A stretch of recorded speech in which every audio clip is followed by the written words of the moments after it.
So today I'm going to show you how to complete the Comparative Pathology Laboratory online RLE as if we were submitting for Sentinels or clinic case. So we're going to go to Submissions, and then we're going to scroll down and go to the RLE Request for Laboratory Examination hyperlink. So this is the online RLE. Let's say we're submitting Sentinels. So for sample type, we're going to scroll down and select Sentinel. For number of samples, we can leave this blank because we are not submitting samples. For number of animals, for this particular submission, we have 2. So let's put 2. And then for the building, we're going to put the building name, the room that's associated with the building, and the rack. Next, we're going to fill out the species, the strain, the sex, the date of birth, and then if you have a quote number, you can also put that here, but that is optional. Next, we want to be sure and put the investigator for the case. This is the only area that the PI needs to be placed on the online RLE. You can put the strain here if it is not on our list. And then you're going to put your information for whoever submitted.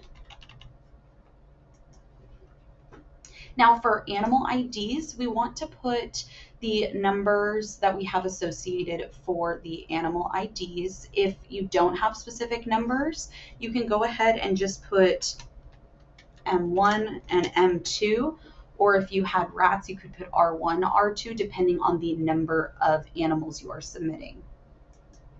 For clinical health concerns comments for Sentinels, we're going to leave this blank. If it is a clinic case, you can put the detailed history of the animal and concerns that you may have in this box here.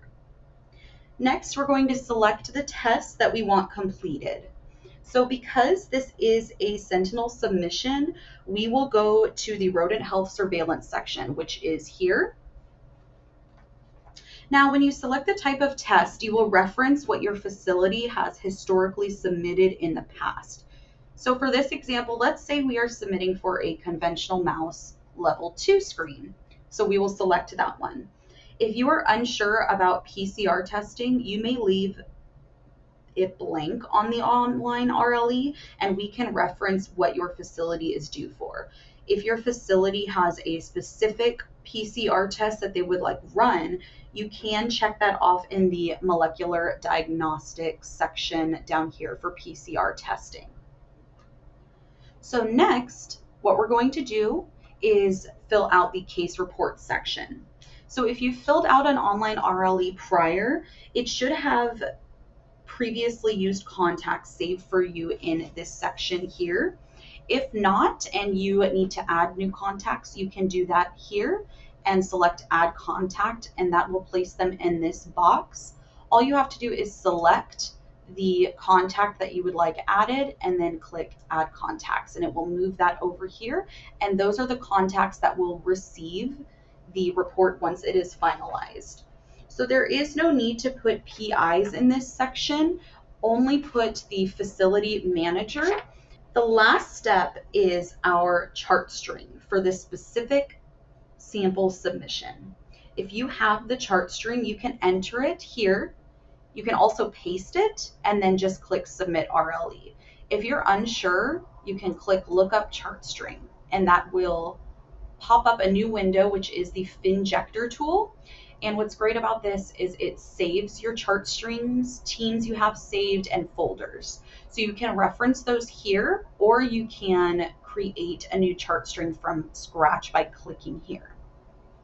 So as you can see, you have the option to make a project chart string or a general ledger chart string. So let's say we have a general ledger chart string that we want to enter. You're going to fill in each segment that is listed here.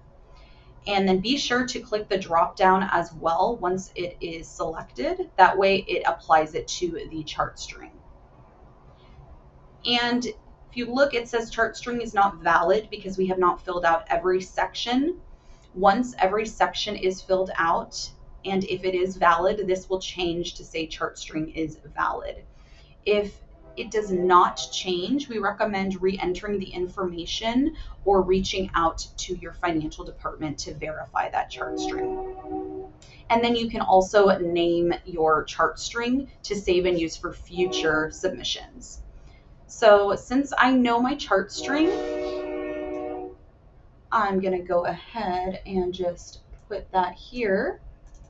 And if it is not valid and I click submit RLE, it will go ahead and have a pop-up telling me to either redo the chart string or to edit the online RLE form. And then I'm going to click submit RLE. And then I receive this page that says, thank you, we have received the submission form. So I will receive an email confirmation as well with that online RLE form. And then what I'm going to do next is go down to print the RLE request form and bring that in along with the Sentinels or clinic case that I'm bringing to the lab. Now, if I have more Sentinel cases to complete, what I can do is click return to form for another similar request. That way I don't have to start the form at the very beginning for every submission for the Sentinels. This will save the information and you just have to edit accordingly. Thank you so much.